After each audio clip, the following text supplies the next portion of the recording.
Star Community asked 2 people to spend part of their day with a simulated disability. The activity was created to help our community understand how people with disabilities experience daily life. Devan Zeger was up first. She went to the movies while wearing a blindfold to see how a person without vision would experience it.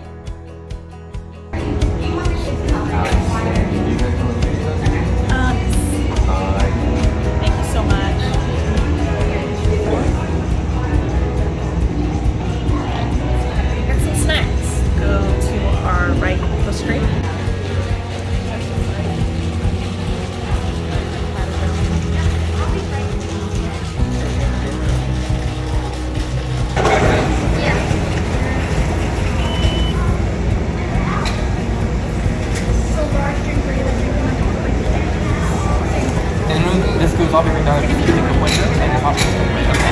Yeah, please. Okay, so we're going to walk back to the movie theater. Are you comfortable holding these boxes? Yeah. Okay. To protect us as a community. Can you hear more in the back? The extra sound behind you as well?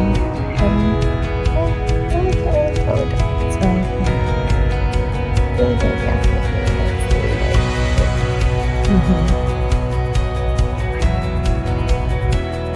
Tina Fraley, owner of Powerhouse Studios, also participated.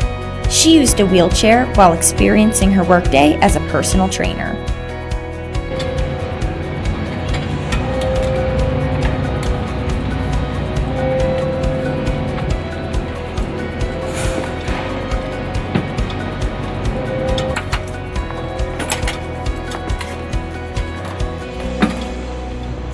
Tina struggled to enter her work building in a wheelchair.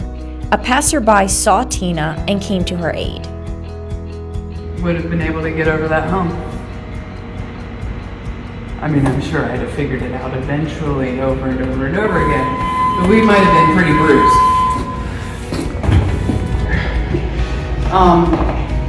You've already done your warm-up. So how is your body feeling? You said you walked a whole lot last night. Did you have to pause a lot, or? I stopped once at that bench in front of the church. Okay. Can you make sure that that is on 30 pounds or less? Unfortunately, I took my glasses off. Alright, so it's at 20 right now. So the black knob, we're gonna train. Yep, so now you're at 30. Go ahead and give a kick out towards me. And do you feel that straight up through? Okay. Does it feel consistent and controllable in both directions?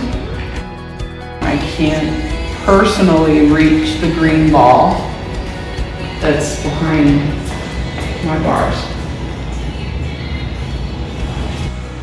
It's the feet. While I'm trying to make sure that she has what I know she needs, I am literally in my head going, and I can't, and I can't, and I can't, and I can't have that be exuding out what's supposed to be an inviting and therapeutic and empowering experience. Were there some things that you still were able to do that you didn't think that you might be able to do? Being able to be in front of family and friends, and I was still me. That felt reassuring and that felt good.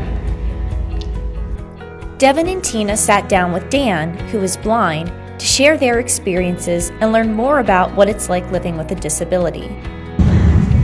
I thought it was an excellent opportunity to create the dialogue. So just to open the line of communication and give a direction that may not have as readily or easily been opened.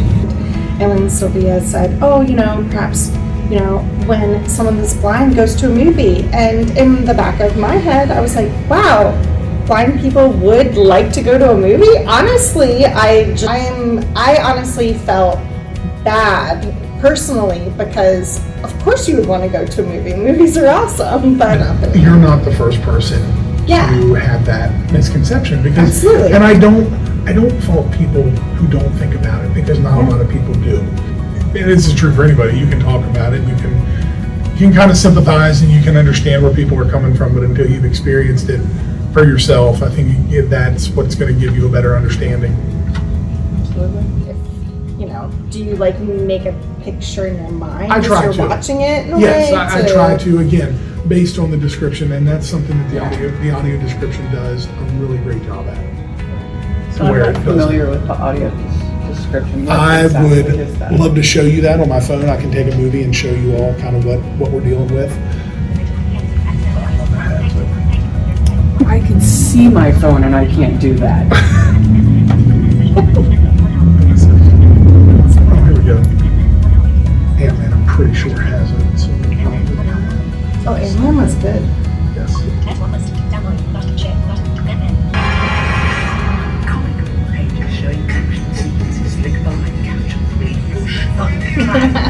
That's pretty cool. Three-dimensional letters contained within a rectangle. Marvel Studios. Just kind of gives you an idea. What was the biggest barrier you faced during the experience? So in a training experience, in a counseling experience, in any of those aspects, I know that I move in certain ways in conjunction with another body in my space. And I had to think so far ahead of what I normally would cue that it actually got in, it was cumbersome to the point that I could no longer make it the same experience for them. The navigation, of course, was the biggest barrier for me. I think that perhaps Dan has had X amount of years perhaps navigating himself, but you still need aid. Absolutely. God bless the staff where we go, because they're used to dealing with us by now. But I mean, they got both of us, because she's blind too. She has more vision than I do, but does need to use a cane. Does use a cane to get around and everything.